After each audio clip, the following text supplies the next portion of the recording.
চলো আজকে এই ফেলে দেওয়া লেবুর বীজগুলো দিয়ে বানিয়ে দেখাই একটা সুন্দর এইরকম সানফ্লাওয়ার ইয়াররিংস। এটা তো মার্কেট থেকে কেনা।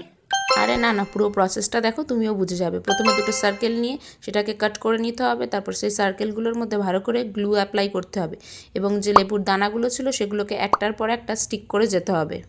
দেখো স্টিক করার পর দেখতে কিছুটা এরকম লাগছে, আর এটাকে ভালো করে শুকিয়ে নিতে হবে। হয়ে গেলে সেকেন্ড পার্টের জন্য আমাদের ভালো করে আবার এর মধ্যে গ্লু অ্যাপ্লাই করে দিতে হবে এবং আবার পেটেলের ডিজাইন করে দানাগুলোকে স্টিক করে যেতে হবে এবং সেটাকেও ভালো করে ড্রাই করে নিতে হবে। শুধু ড্রাই আর ড্রাই।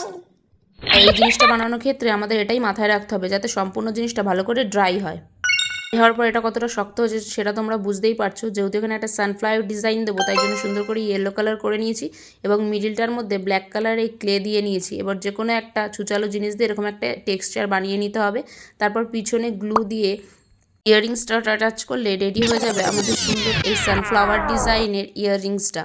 এরকম ইউনিক আইডিয়া পেতে হলে অবশ্যই লাইক আর সাবস্ক্রাইব করতে ভুলো না।